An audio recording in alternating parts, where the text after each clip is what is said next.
Hey, don't you just hate it when you're trying to divide currencies and the answer you get has a weird decimal format? Let me demonstrate it to you. Let's say this is $9 and I want you to divide that to 81 people. You can see the syntax of division and we should get our answer and we should display over here. So let's see our answer.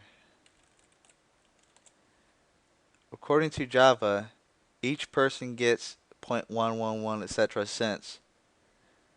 In reality, it's impossible to pay people like that, and it looks unprofessional to have it on our program. So, in order to rectify that problem, we have to use a syntax called a decimal format. It's a syntax where you tell Java how many digits that you want after the decimal point.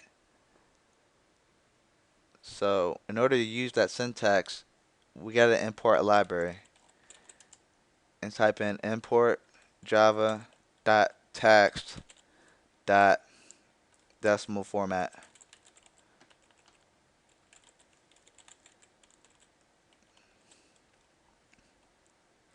As you can see here, we use text, not util.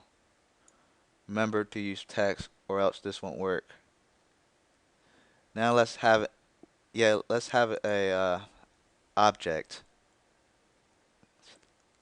Type in decimal format f for your variable equals new decimal format.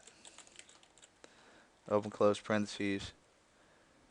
We have to type inside the parentheses, or else what's the point of having the syntax if you don't tell Java how many digits that you want inside your answer. Alright, so let's type in 0.00. This right here is going to make 2 digits maximum. So it'll be 0.11 basically.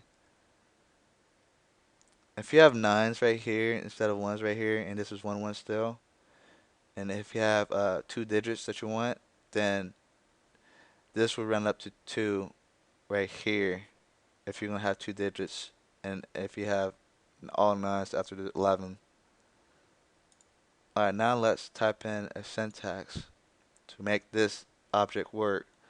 So let's type in the variable f from here and then type in format.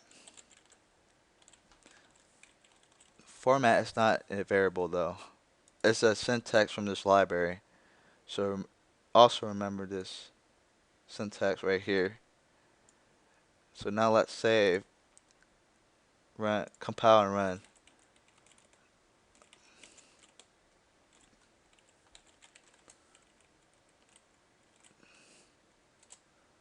It's 0.11. Cool, huh? Now we can also include a currency sign. So save that,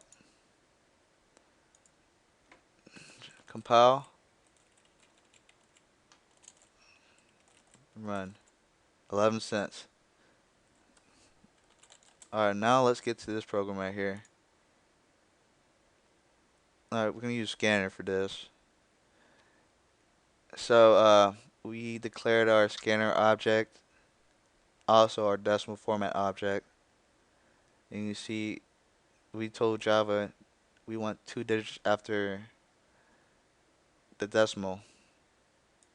So, we asked the user how much did he make per year.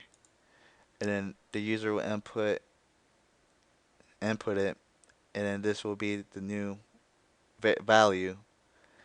And then next, we use the format to format this variable right here.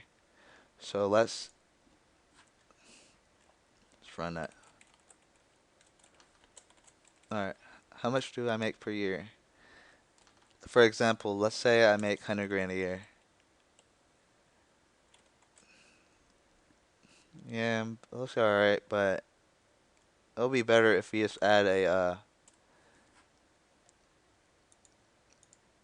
comma as well.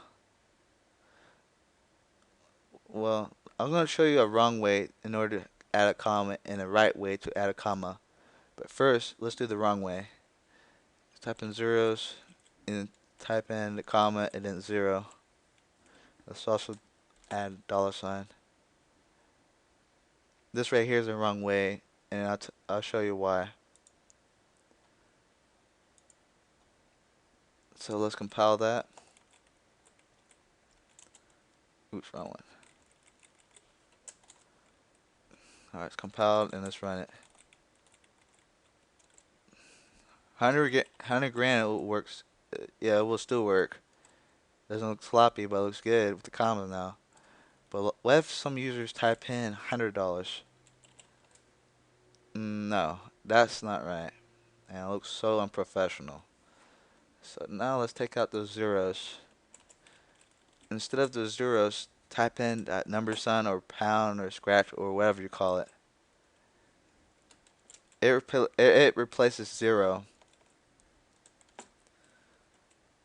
So if user type in 3 digits instead of 4, then it won't output this part right here in the commas as well. So this is really neat, little syntax right here of the pound sign. So type at or save that, compile. Make sure it's the right one. Let's run it. Say 100 grand, 100,000 works good. Now say 100, 100, 100. You didn't see the zeros or commas anymore. And the good thing about this syntax for the pound, it will also increase to the left side. And let me show you what I meant by that. Type in 1 million. 1 million. This pound sign tells you, like, if your user type in a huge number, then it will also duplicate this part right here and it'll keep going on.